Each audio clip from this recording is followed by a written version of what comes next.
Уважаемые коллеги, пожалуйста, представьтесь по очереди и расскажите коротко, что произошло сегодня и вчера, собственно говоря. Пожалуйста. Я начальник отдела по обеспечению участия прокурора в гражданском и арбитражном процессе Генеральной прокуратуры Луганской Народной Республики Буняченко Юлия Анатольевна. Указ Давид Александрович, помощник генерального прокурора по взаимодействию со СМИ. Прокурор по обеспечению участия прокурора в гражданском и арбитражном процессе Кравченко Сергей Андреевич. Расскажите, пожалуйста, что произошло вчера, в течение вчера минувшей ночи и сегодняшнего дня?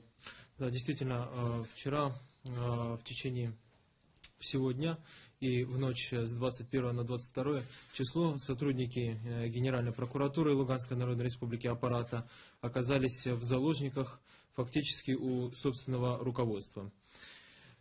События развивались следующим образом. В 9 утра 21 ноября, когда явились сотрудники Генеральной прокуратуры на рабочие места, нам руководством было сообщено о том, что готовится силовой захват неизвестными вооруженными лицами здания Генеральной прокуратуры.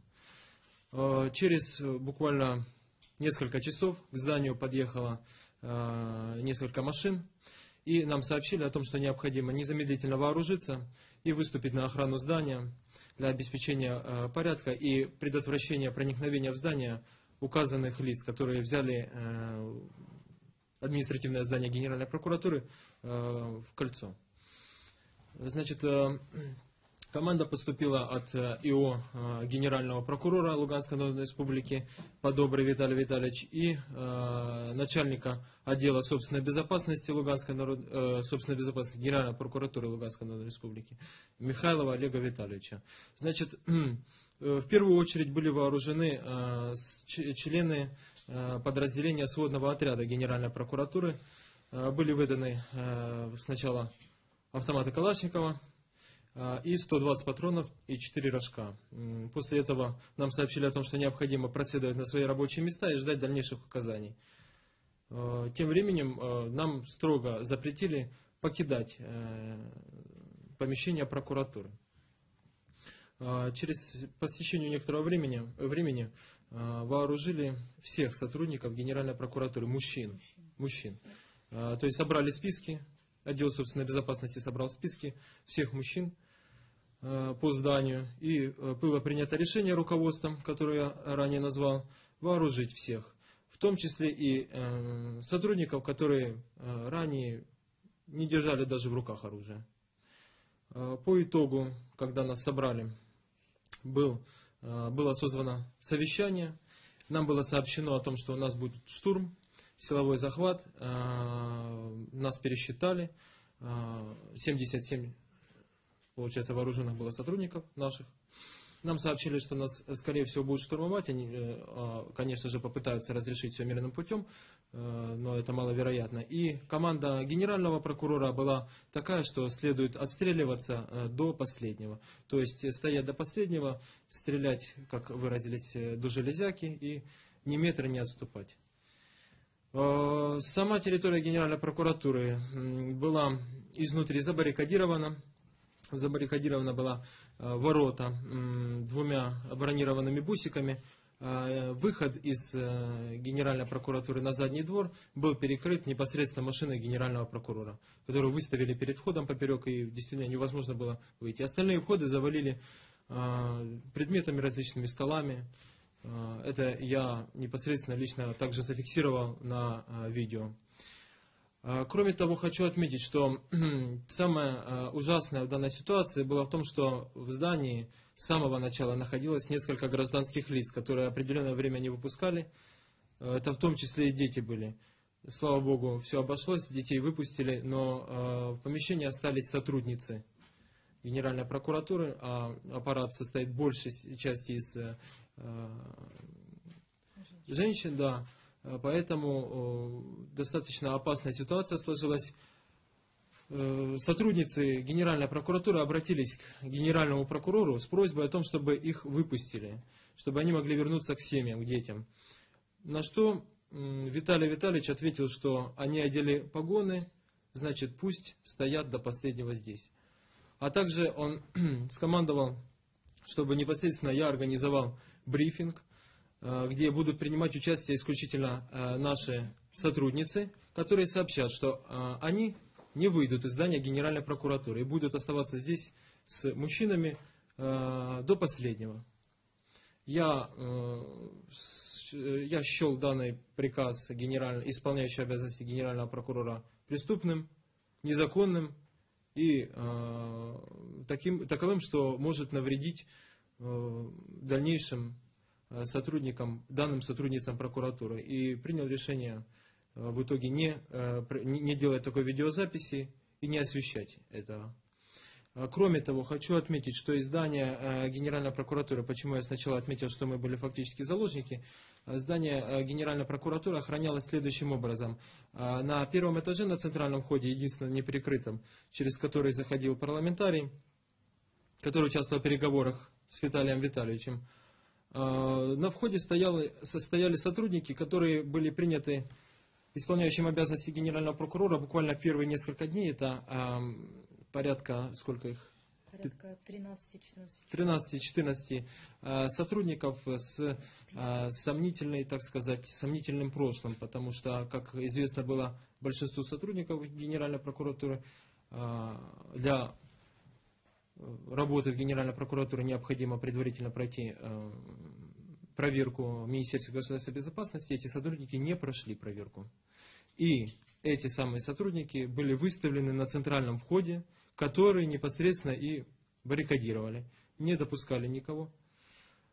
Еще что самое ужасное было, это отсутствие какой-либо еды и воды, самых банальных нужд. То есть на запрос вооруженных лиц в 2 часа ночи 22 ноября о том, что мы можем вам передать провизию кое-какую, Виталий Витальевич ответил, что все всем обеспечены.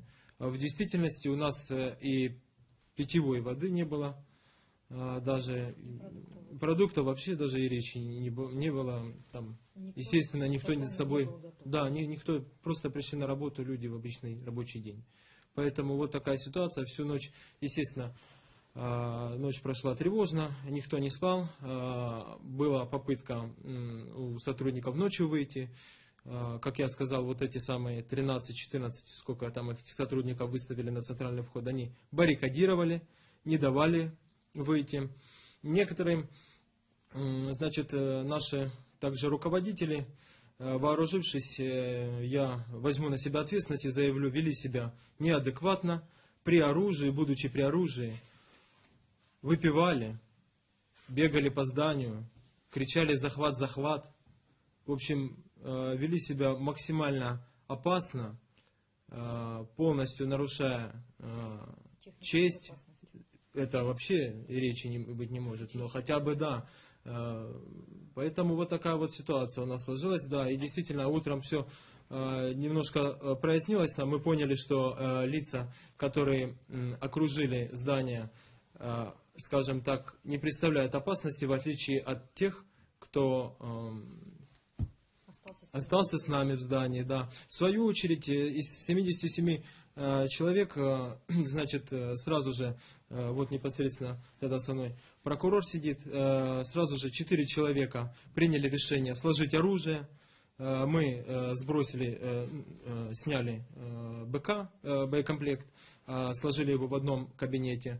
Автоматы спрятали в другом кабинете на 4-м этаже Генеральной прокуратуры. Таким образом, полностью мы были обезоружены. И на вопросы наших руководителей о том, почему мы не при оружии, мы просто сообщали, что пока женщины в здании находятся, мы это в первую очередь не возьмем оружие в руки. Во вторую очередь мы не видим никакой опасности и никаких оснований воспрепятствовать действиям тех лиц, которые, ну, и естественно, как бы все понимают, что они превосходили нас и по силе, и по количеству, и, как потом оказалось, и по чести, и по правильности своего поведения. Поэтому мы действительно, большая часть сотрудников, я также утром взял на себя риски и прошелся по зданию с камерой. Я думаю, мы в дальнейшем предоставим эти видеоматериалы. прошелся с камерой и опрашивал просто сотрудников, что они будут делать, готовы ли они обороняться. Большая часть сотрудников сообщила, что к обороне не готовы, в том плане, что вести огонь ни по кому не будут. Оружие будет сброшено и сопротивления оказываться не будет. Было связано заявление вашего руководства тогда о подготовке штурма. Был ли сам штурм вообще? Значит, я сразу отвечу на второй вопрос. Штурма как такового не было. Утром я просто продолжу ход событий. Утром сегодня, 22 числа, снова все сотрудницы обратились к начальнику отдела обеспечения собственной безопасности Михайлову Олегу Витальевичу и к по-доброму Виталию Витальевичу и его генерального прокурора с тем, чтобы их наконец-то выпустили, потому что у нас, во-первых, несколько было уже заболевших в прокуратуре, потому что ночь была холодная и все спали на полу. Это первое. И второе, нервы на пределе у сотрудниц были. После того, как обратились и снова получили отказ, в итоге все-таки добились того, что собрали всех сотрудниц и сообщили о том, что никто никого не удерживает. Когда мы это услышали, мы приняли решение тоже сложить оружие, мужская часть коллектива, и вместе сразу же за нашими сотрудницами тоже выйти без оружия. Все прошло спокойно, все отреагировали адекватно, мы выходим, нас просят отойти в сторону, так как сейчас будут заходить. Слава Богу, наш отдел физической защиты также принял грамотное решение, тоже сложить оружие. Они ослушались преступного приказа ИО генерального прокурора.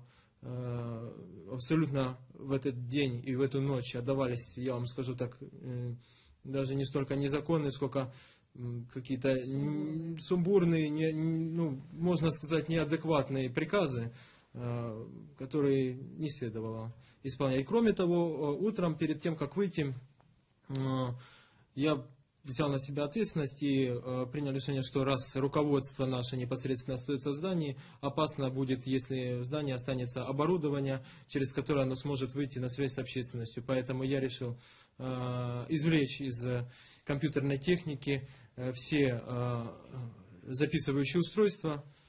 Я их вынес, предупредил о том, что я выношу не свое руководство, а лиц, которые нас окружили. И это восприняли адекватно, и, слава Богу, мы предотвратили. И второй ваш вопрос был? Первый вопрос. Скажите, пожалуйста, как вы считаете, с чем были связаны вот именно такие приказы, с чем было связано ожидание штурма? Это было больше похоже на, я вам скажу так, на агонию, потому что очевидно было, что дальнейшие все действия, события предрешены. То есть очевидно, что дальше будет. Отдавались приказы таким образом, чтобы обеспечить собственную безопасность, личную. Для чего Виталий Витальевич не отпускал сотрудниц? Потому что он прекрасно понимает, как бывший сотрудник органов внутренних дел, он понимает, что при штурме здания, если в помещениях находятся женщины, никаких резких, скажем так, жестких захватов не будет. Таким образом, он был уверен, что он себя гарантировал полную безопасность, окружив себя сотрудницами полностью. На каком основании было решено, что это произошло? Это началось с того, что было сообщено в средствах массовой информации утром о том, что готовится захват. Так было сообщено в средствах массовой информации, готовится захват некоторых административных зданий в городе Луганске. Поэтому, видимо, руководство как-то, руководствуясь больше информацией, чем владеем мы, они поняли, что ожидает это же самое и административное здание Генеральной прокуратуры Луганской Народной Республики. А можно я еще скажу? Можно один вопрос? Да. Сотрудники прокуратуры вышли без оружия. Никому ничего было бояться. Почему ваше руководство боялось людей, которые войдут туда? С чем это связано? Как вы думаете, как человек, который работал с этими людьми, с чем связаны были их страхи этого захвата? И, может быть, какие-то были прецеденты к этому? Я больше как сейчас говорю, как рядовой сотрудник, я не знаю, не владею информацией, той, которой владеет руководство. Очевидно было И также ходили слухи, естественно, по прокуратуре о том, что есть определенный ряд личностей, которые подлежат аресту. Это непосредственно, опять же, основываясь на тех же слухах, это, значит, руководители структурных подразделений аппарата, заместители и непосредственно его генерального прокурора, на которого тоже, по слухам, было там возбуждено уголовное дело. Я сейчас не могу сказать ничего, потому что не знаю кем, когда и что. Естественно, они поняли, с какой целью, и опять же обезопасили себя, окружив